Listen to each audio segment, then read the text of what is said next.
Hey guys, today is not my usual post.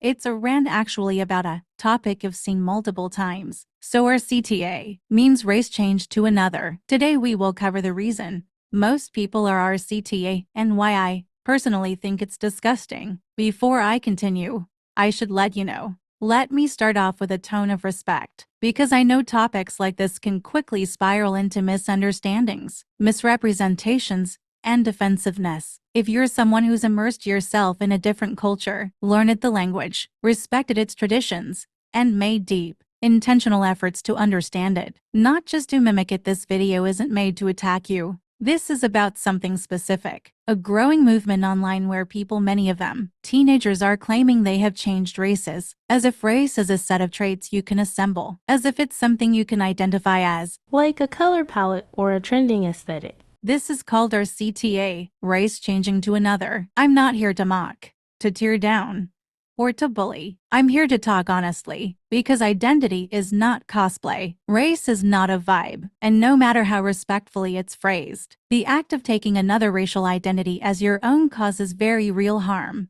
So, what even is our CTA on the surface? It might seem like a new trend or subculture. People, mostly young individuals, claim they've always felt connected to another race. Some say it's spiritual, others say it's psychological. Some claim it's part of their self-discovery. They'll say things like, I identify as East Asian, or I'm transracial. They may begin using another language, altering their physical appearance, consuming only media from that culture, or even undergoing cosmetic changes to appear more like the race they claim. But let's be honest with ourselves. This is not the same as cultural appreciation. This isn't learning Korean because you admire the language. This is racial identity as a persona. It's pretending to be part of a struggle, a legacy, and a culture that is not yours. Race is not a playlist or a Pinterest board. You don't get to become a race because you like the way it looks or feels. You don't get to adopt centuries of culture, pain, pride, and complexity as if it were a choice. Because for the people actually born into that identity, it never was. It's easy to say, they're just kids or they're just exploring. But when that exploration crosses into colonization, yes, I said it, it becomes harmful. Our CTA is not harmless curiosity. It's a distortion of racial identity into something consumable, temporary, and safe. And here's the thing, being a person of color in this world isn't safe. We face racism. We're stereotyped. We carry generational trauma. We've had our cultures demonized, mocked, or erased. And now, some people want to step into our identity without carrying any of that weight. You want the food, the fashion, the language, but not the prejudice. You want the beauty standards, the romanticized history, the anime aesthetics, but not the war crimes, the colonization, or the racial slurs that come with it. You don't get to cherry-pick a racial identity, like it's a theme for your TikTok account. It's not a comfort zone. It's not a sandbox. It's someone else's lived reality. Let's take a breath, because I understand the confusion. It's good to be curious. It's beautiful to love other cultures. Learning Japanese doesn't make you an appropriator. Watching K-dramas, learning to cook Indian food, dancing to Afrobeats, none of that makes you a bad person.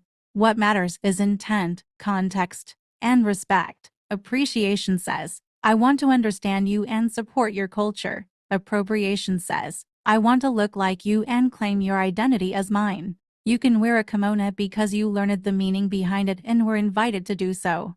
That's different from buying one off Amazon and using it for anime cosplay without knowing its cultural roots. Our CTA blurs the line to the point of erasure. It isn't about lifting up a culture, it's about making it yours to control, edit, and wear like a filter. It's not love, it's possession. Imagine waking up every day knowing your culture is looked down on. You've been made fun of for your eyes, your hair, your name, and then one day, someone who never lived through that starts calling themselves your race, using your language like it's a toy, copying your features through makeup, wearing your heritage like it's a fashion trend. That's what it feels like when our CTA shows up in our space. It feels like mockery. It feels like theft. And when we speak up, we're told we're overreacting. But we're not overreacting. We're protecting something sacred, our truth. So, what now? What do we do if we do love another culture? The answer isn't to reject it. The answer is to honor it. Learn the language?